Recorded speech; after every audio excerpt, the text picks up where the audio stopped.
Good evening, scary folks of the interwebs, and bow down to the queen. I'm just kidding. I promise I am no conceited royal. I'm just Alexa, the resident nookie spooky girly. But when talking about castles, it's fun to play the part sometimes. I also just have this lovely crown kicking around my place, and I wanted an excuse to wear it. And why not while talking about castles, if I can get it to sit well on my head. There we go. The spooky castles are kind of my dream home. And while it's not a castle per se, when I was at Disney World earlier this year, I totally wanted to move into the Haunted Mansion and never leave. Question for y'all. What's the best haunted place you've ever visited? Alrighty, before my delusions of grandeur spin out of control, here are the top 5 terrifying haunted castles hiding horrible histories. In 5th place, we have Bran Castle in Romania. Ah yes, my crush on vampires and heavy bias is coming into play. Can you blame me? I dress like this. I know I've mentioned it before, but my big brother is literally like a vampire king. Long story, but it's true. And that sort of stuff just imprints on a girl. And if Bran Castle doesn't ring any bells, try this on for size. Dracula's Castle. Yeah, I totally have the biggest crush on the Dracula at Universal Studios. Respectively speaking, of course. Cripes. Where was I? Right.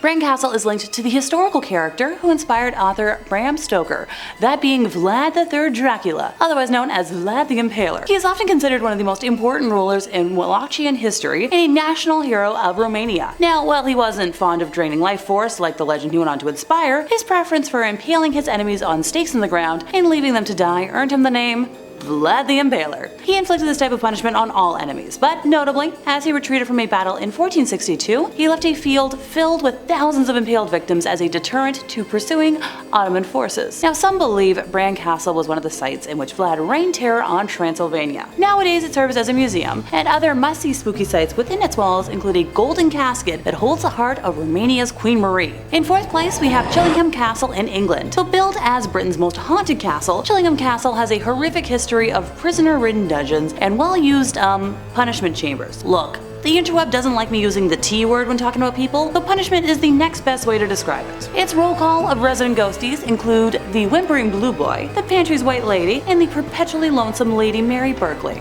Now, obviously I'm going to talk in detail about the spirits.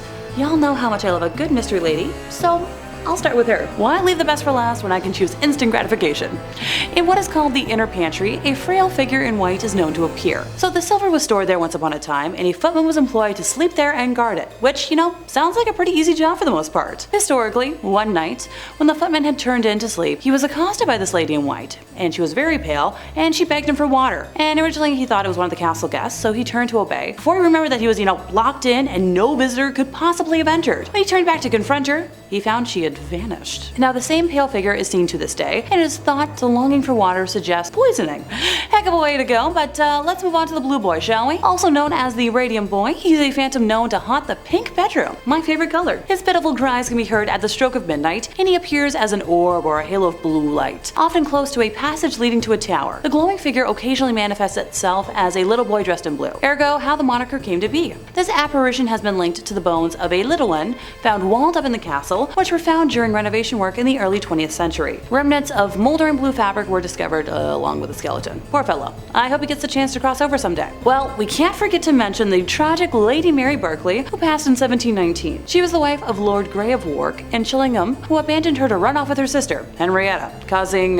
quite the scandal. The heartbroken Lady Mary was left with her newborn, wandering the halls of the castle, longing for the return of her errant husband. He never returned, and she apparently never left. Visitors to the castle have reported the rustle of silk, accompanied by an unearthly chill, which has been interpreted as indication Lady Mary has passed by on her sad vigil. She is said to be buried just beyond the castle in the tiny medieval church of St. Peter's in the village of Chillingham. Less notable interactions take place in the chapel, beside the Great Hall, where the voices of 2 men are often heard talking. It is never possible to follow their words, and they stop talking if one makes serious efforts to trace them.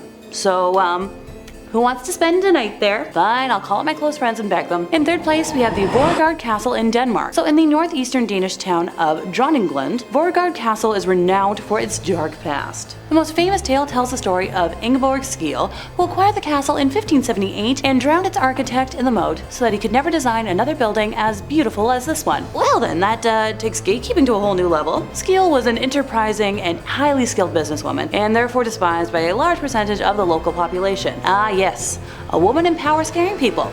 I'd love to say I'm shocked, but not really. If anything, I'm just impressed. The stories about her evil misdoings are many, and after her death in 1604, she haunted the castle to such an extent that a priest was called in to perform an exorcism and lay her spirit to rest in a nearby marsh. People today report seeing Skeel's cranky ghost wandering through the castle at night dressed in white. Oh, don't worry, there's more. In the northeastern tower room, there is a stain on the floor, which originates from someone having been killed in that spot. The residue of an innocent life source that has been shed and cannot be removed. The stain was all but forgotten for many years, but when the room was renovated in 1987, the year I was born, the stain reappeared as many years' varnish was sanded off. And no matter how much the floor is sanded, the stain always reappears after a few days. Also, in a display case at the castle lies the skin of a wild boar brought down in the castle grounds during the 18th century. As the wild boar was brought down on the border between Voergaard and Hunsland, a minor feud arose, resulting in a sharing of the spoils. And since this castle got the skin, you can guess how that was split. According to legend, the wild boar skin must never be removed from the grounds, or the entire castle will come crashing down to the ground. Alrighty, so keep all the minimalist interior designers away from the castle, and anyone who wants to burn animal furs. It's not worth such a great haunted home for. Oh, and I guess history and architecture as well. But you gotta keep the ghosties happy. In second place, we have Predjama Castle in Slovenia. So built within a cave in the middle of a towering cliff, this castle, which dates back to 1272, is imposing by most visible standards. Once the residence of Knight Erzam Luger, Predjama has hidden passageways and was reputedly a site of vicious punishment and treachery. Now, Luger was betrayed by his servants and killed in the castle, and is said to haunt it still today. Now, because the castle was built to defend itself, it had some other surprises as well. It has holes in the ceiling of the entrance tower for pouring down boiling oil onto intruders and a very dark dungeon. There was a space in between the walls of the dungeon made to break people in the wall, and bones have since been found inside the thick wall. Oh, crips, I should really backtrack. If you were an enemy and captured, you were brought to court, which overlooked the small punishment chamber. In the courtroom, there's a door leading to a lovely 63-meter vertical cave drop, so either you were, physically punished or executed on the spot, nothing in between. On the bottom of this shaft, the bones of the unfortunate souls still rest and have never been recovered. Some say the captured souls of the people who got locked in during the 1511 earthquake also still try to get out. Well, it's, business as usual during the day. Even employees of the museum make sure to exit before sundown. So, you're telling me that I could easily plan a slumber party there without worrying about security? Road trip! In first place, we have Leap Castle in Ireland. So built somewhere between the 13th and late 15th century, this Irish castle has apparently seen more gruesome deaths than a Game of Thrones wedding. Alrighty, so let's unpack that. As legend has it, during a struggle for power within the O'Carroll clan, who had a fondness for poisoning dinner guests, one brother plunged a sword into another, a priest, as he was holding mass in the castle's chapel. The room is now called the Bloody Chapel, and the priest is said to haunt the church at night. In addition, during castle renovations in the early 1900s, workmen found a secret dungeon in the chapel with so many human skeletons that they filled 3 cartloads when they hauled them away. The dungeon in question was designed so that prisoners would fall through a trapdoor, have their lungs punctured by wooden spikes in the ground, and die a slow, horrific death within earshot of the sinister clan members above. I don't know if I should publicly congratulate how brilliant this is, but no one should try and recreate this horror. You've got to give credit where credit is due for some really smart design plans. Numerous people were imprisoned and executed in the castle, and it is said that that's one of the reasons why the castle's haunted. One of the most terrifying beings which reside in the castle has simply been called It. No, not Pennywise. It is a small creature about the size of a sheep and has a decaying face, and is believed that when it appears, it is accompanied by the smell of sulfur and the smell of a decaying corpse. Yeah, yucky. Yeah, no thank you, moving on. There are also the elementals, which are believed to occur mainly in the countryside, where they have attached themselves to a particular place. When the castle's ownership was transferred to the Darbys, Mildred Darby dabbled in the occult, as it was, the fashion during the day, and it's widely believed that this practice resulted in the awakening of the elemental. She even wrote about her frightening ordeal back in 1909. She was standing in the gallery when she felt someone put a hand on her shoulder, and when she looked, she saw a thing about the size of sheep with a gaunt inhuman face, black cavities for the eyes, and it had the smell of a decomposing corpse. Once again with the icky smells. Hard pass. Shadows are also seen wandering the priest's house, which has been an empty shell since burning in 1922. A burly man has been seen pushing a heavy barrel up the stairs. The barrel rolls down, and then the man and the barrel disappear. The Red Lady has been encountered by many people as well, and heck yes, a mystery lady.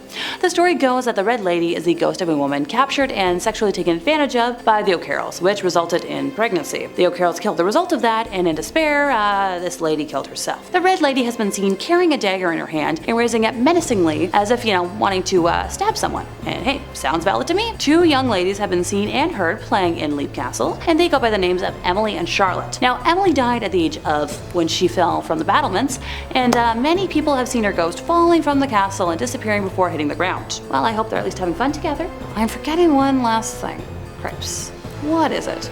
Oh, right! There is also the M-U-R-D-E-R hole room called the Muckle Hole Room. Look, the internet doesn't like that M word, but I couldn't just sidestep it, so I hope y'all can, spell. There's a red stain on the floor of that room, and it is said to be that of the man who was impaled to death by his brother during a quarrel for ownership of the castle. Yeah, that's an extreme case of sibling rivalry right there. Sadly, that brings us to the end of our day, and I'm already planning the road trip, just, without the crown. Sure, while the places on today's list might be home to, past horrors, I just want to go visit some amazing architecture and pay respect to the ghosties still kicking around. If you enjoyed my chaos today, feel free to possibly, give this video a little like, hit the bell, and subscribe for more from us here at Top 5 Scary Videos, and I'll see y'all next time, you lovely spooky people.